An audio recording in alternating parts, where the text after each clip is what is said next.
ఆరిపోకుండా చేస్తారు, ఆరిపోయేట్లు చేయడు. నేను 1966 ఆగస్టు 17న ప్రార్థన చేసుకున్నాను. నాన్నగారు అప్పటికే ప్రభువు దగ్గరకు వెళ్ళినారు.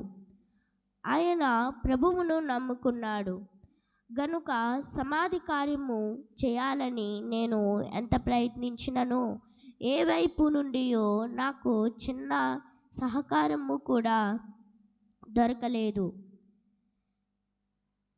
అప్పటికే 1966 ఆగస్టు 17న ఈయన గారు ప్రార్థన చేసుకుంటుంటే నాన్నగారు అప్పటికే యేసయ్య దగ్గరికి వెళ్ళిపోయారు. అప్పుడు ఈయన ప్రభువును నమ్ముకున్నాడు. సమాధి కార్యం చేయాలని నేను ఎంత ప్రయత్నించినను ఏ వైపు నుండియో చిన్న సహకారము కూడా దొరకలేదు. అంటే నాకు ఎవ్వరూ సహాయము దొరకలేదు. అప్పటికే సంపూర్ణ సమర్పణతో దేవుడు తన సేవ చేయుటకు సిద్ధపడమని నాతో మాట్లాడి ఉండగా సేవకు సిద్ధపడుచుంటిని. అప్పటికే యేసయ్య నాతో మాట్లాడి ఉండగా నేను సేవకు సిద్ధపడుచుంటిని. అయితే అపవాది ఈ కార్యము విషయంలోనే నీ మాట ఎవరు వినకపోతే రేపు సేవలో నీ మాట ఎవరు వింటారు అనే ఆలోచన నాలో పెట్టెను. అయితే నేను సేవకు సిద్ధపడుచుంటిని. అప్పుడు అపవాది నాలో ఈ కార్యక్రమంలోనే విషయంలో నీ మాట ఎవరు వినకపోతే రేపు సేవలో నీ మాట ఎవరు వింటారు అని ఆలోచన పెట్టెను. నేను ఈ స్థలమునకు బుడంపాడు మందిరం వచ్చి ప్రభువు సన్నిధిలో, ప్రభువా నేను నీ పని చేయగలనా అని బోరున ఏడ్చాడు. ఈ స్థలమునకు బుడంపాడు మందిరములో నాకు వచ్చి యేసయ్యా నేను ఈ పని చేయగలనా అని బోరున ఏడ్చాను. నీవు సేవ చేయమని చెబుతున్నావు, అయితే నేను ఎలా చేయగలను అనే దిక్కుతోచని పరిస్థితిలో ఉన్నాను. ఇక్కడ నువ్వు పని సేవ చేయమని చెప్తున్నావు, అయితే నేను ఎలా చేయగలను అనే దిక్కుతోచని పరిస్థితులలో నేనున్నాను అంటున్నాడు. అప్పటికే ఒక యజమాని దగ్గర చిన్న పని చేసుకుంటున్నాను. మా యజమాని నువ్వు పని మానవేయడానికి వీలు లేదు, నీవు లేకపోతే కుదరదు, ఇక్కడే పని చేయాలని అనేవాడు. అప్పటికే ఒక యజమాని దగ్గర నేను చిన్న పని చేసుకుంటున్నాను, మా యజమాని నువ్వు రాకపోతే పని అవ్వదు, కుదరదు అని అన్నాడు. ఇక్కడే పని చేయాలని అనేవాడు. మరోవైపు అక్క వివాహం చేయాలి, అప్పులు ఉన్నాయి, అమ్మ కూడా వృద్ధాప్యంలో ఉన్నారు, ఎటు చూసినను ఏమీ కనబడలేదు. అయితే ఎక్కడ చూసినను ఏమీ కనిపించట్లేదు, ఎవరు సహాయం చేయట్లేదు అంటున్నారు. అయినా ఆ పరిస్థితులన్నిటిలో నుండి 2 మాసములలో అన్ని కార్యక్రమాలు ముగించుకొని సంపూర్ణంగా దేవుని సేవకు రావడానికి ప్రభువు సహాయం చేశారు. ఇక్కడ అంటున్నాడు, అయినా ఆ పరిస్థితులలో నేనుండినను యేసయ్య 2 మాసములలో అన్ని కార్యక్రమములు ముగించుకొని యేసయ్య నాకు సంపూర్ణ విడుదల ఇచ్చి సహాయం చేశారు, నేను సేవకు రావడానికి సహాయం చేశారు అంటున్నారు. నీకు శూన్యముగా కనబడే పరిస్థితుల్లో ప్రభువు పనిచేస్తారు అని మనము గుర్తుపెట్టుకోవాలి.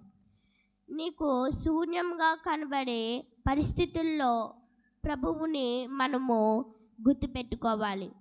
ప్రభువు పని మనము చేయాలి. నా సేవా జీవితంలో ఇటువంటి పరిస్థితులు ఎన్నో చూశాను. నాకు అసలు పాటలు పాడడం రాదు. ప్రారంభంలోనే స్టూడియోకి వెళితే మాకు పాడడం రావట్లేదని అతనే పాడాడు. ఇక్కడ అంటున్నాడు, నాకు అసలు పాటలు రావు. నేను ప్రారంభంలోనే స్టూడియోకి వెళ్తే మాకు పాటలు రావట్లేదని అతడే పాడాడు. ఇది నా వలన అయ్యో పని కాదు, నేను చేయలేను అనుకున్నాను. ఇటువంటి పరిస్థితుల్లో నుండి అప్పుడు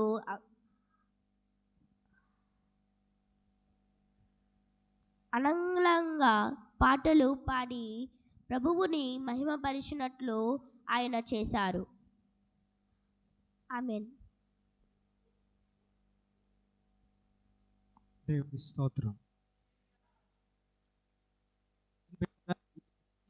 ఎవరోనంటే దీవెనయ్య గారి గురించి ఆయన ఎప్పుడు ఈ మ్యాగజైన్లో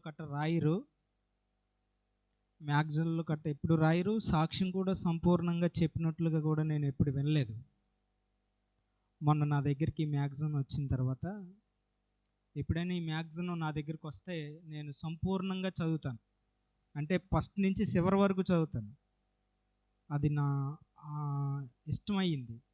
తర్వాత ఈ పుస్తకాలన్నిటిని కూడా 2012లో పరిచయమైన ఈ పుస్తకాలన్నీ కూడా 3 బుక్కులు అన్ని ద్వారాగా నేను ప్రింటింగ్ చేయడం కూడా జరిగింది. అంటే ఇవి వ్యర్థంగా పోకూడదని చెప్పి 3 బుక్కుల్ని ప్రింట్ చేశాను, 3 బుక్కులుగా. దేని బిడ్డలారా, ఇందులో విషయం ఏమని ఆయన మాట్లాడుతున్నారని అంటే 1996లో ఆగస్టులో 15వ తారీఖున నేను ప్రార్థన చేసుకుంటున్నాను. అప్పటికే మా నాన్నగారు ప్రభు దగ్గరికి వెళ్ళిపోయి ఉన్నారు. వెళ్ళిన సమయాల్లో సమాధి కార్యక్రమం చేయడానికని నేను చూస్తున్నప్పుడు సమాధి కార్యక్రమం చేయడానికి ₹1 కూడా అతని దగ్గర లేదటండి. ఎవరైనా పోని సహాయం చేస్తారా అని చూస్తే ఆ అన్నవారు కానీ ఊ అన్నవారు కానీ ఎవ్వరూ లేరు, చేతులు ఎత్తేశారు. ఎటువైపు చూసిన చిన్న సహాయం కూడా దొరకలేదట. అప్పటికే సంపూర్ణమైన సమర్పణతో ఆయన ఉన్నారట. దేవుడు అలా సిద్ధపరిచాడు ఆయన్ని. అయితే ఇంతలో అపవాదం వచ్చి ఇలా మాట్లాడుతుందంట, ఒక సమాధి కార్యక్రమం విషయంలోనే ₹1 కానీ ఒక పావలా కానీ మీ ఓలు ఊ అనలేదు, ఆ అనలేదు. సంపూర్ణ సేవకు దేవుడు నిన్ను పిలుస్తున్నాడు కనుక మరి సేవలో నువ్వేమైనా రాణించగలవా, సేవ నువ్వు చేయగలవా, సేవలో నువ్వేమైనా నీ మాట ఎవరైనా వింటారా అని అక్కడ ప్రభు అపవాది అడిగాడట. అడిగితే దేవుని మహాకృపలో ఆడికి సమాధానం చెప్పి దేవుని పని కొరకు అతను చక్కగా ముందుకి కొనసాగిపోతున్న వేళలో దేని బిడ్డలారా, కుటుంబం పరంగా ఒక సమస్య వస్తే అతను వ్యక్తిగతంగా పనిచేసేవాడట ఒక చిన్న కంపెనీలో. ఆ యజమాని అనేవాడట, నీకు సెలవు గట్ట ఏమి ఇవ్వను, నువ్వు నా దగ్గర నుంచి పోవద్దు, నువ్వు మానొద్దు అసలు ఏ రోజైనా కూడా అని చెప్పేవాడట. ఇదేంటి, ఒకవైపు చూస్తే మా నాన్నగారు చనిపోయారు, సెలవులు ఏమని అంటున్నాడు, మా అమ్మ చూస్తే వృద్ధాప్యంలో ఉంది, మా అక్క చూస్తే వివాహం కాలేదు, అప్పులున్నాయి, ఇవన్నీ ఎలాగా అనే గందరగోళంలో దీవెనయ్య గారు ఉన్నప్పుడు అవన్నీ కార్యక్రమాలని ముగించుకొని సంపూర్ణమైన సేవలో అతను వాడబడుతున్న వేళ దేని బిడ్డలారా, ఈరోజు మీకు చెప్తున్న విషయం, కఠినమైన పరిస్థితులు మనిషికి తప్పనిసరిగా వస్తాయి. అందులో మనం తప్పనిసరిగా పాస్ అయినట్లుగా దేవుడు చేస్తాడు. మనం ప్రభువులో నిలబడితే చాలు, పోకూడదు. అర్థమైందండి? ప్రభు నాకేం చేశాడు, వేరొక దేవుణ్ణి నమ్ముకుంటే బాగుంటుందని చెప్పి వేరొక దేవుడి వైపు మనం పోకుండా దేని బిడ్డలారా, ప్రభు దగ్గర మనం ఉంటే విజయం తప్పనిసరిగా మనం చూస్తాం ఆయన నామములో. Praise the Lord. హల్లెలూయా.